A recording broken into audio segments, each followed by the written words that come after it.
स्वतंत्रता दिवस प्रस्तुति बैठक अनुष्ठित। जिलापालଙ୍କ सम्मिलनी कक्षठारे जिला स्तरीय स्वतंत्रता दिवस पालन उपलक्षे प्रस्तुति बैठक समापन हो जाइछि।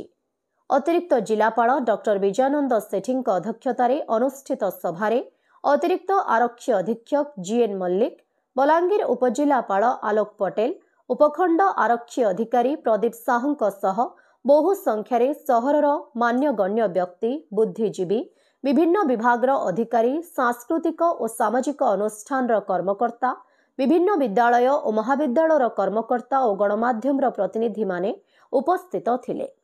बैठक रे अतिरिक्त जिलापाल श्री सेठी समस्त को स्वागत जणाइबा सह जिला स्तरीय स्वाधीनता दिवस को महासमारोह रे पालन करने निमंते समस्तंकर सहयोग कामना करथिले। जिला सूचना और लोकसंपर्क अधिकारी सरोज कुमार साहू आलोच्य विषय उपस्थापन करथिले।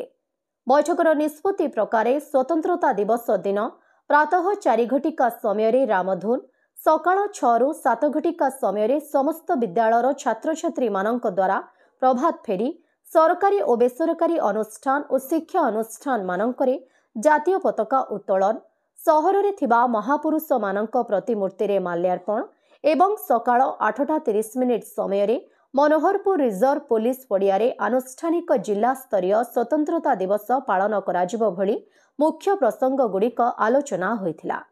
विद्यालय और महाविद्यालयर छात्र छात्री मानक मध्यरे देशात्मबोधक संगीत, चित्रांकन, स्वाधीनता संग्रामी वेश, ओडिया इंग्राजी प्रबंध और वक्तृता, हिंदी वक्तृता प्रतियोगिता अनुष्ठित हेबा नै स्थिरीकृत होइछि।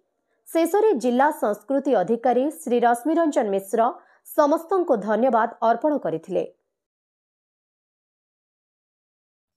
76तम साधारणतंत्र दिवस 26 जनवरी 2025 रे अनुष्ठित हो। सेथिपई हमर विभिन्न प्रकार ऑफिशियली माने अछंती शांति शृंखला भाव रे केमिति सेटा को हमें अनुष्ठित करिबा सेथिपई एक्चुअली अनुष्ठान समस्त बुद्धिजीवी जिलार समस्त को ताहार कार जो दायित्व दिया जाउछि हम ऑफिशियली मध्य विभिन्न प्रकार ये तापर हम पिला मान को जो प्रकार प्रतियोगिता माने कार्यक्रम को केबे करा जिवो को माने करिवे को अनुष्ठान माध्यम रे करिवे को माने विभिन्न प्रकार ये करा जिवो जो द्वारा कि हम शांति शृंखला भाव रे ए हमर जो जनवरी 26 एटा हम भलो भाव रे करि परबे सेति पई आज मीटिंग।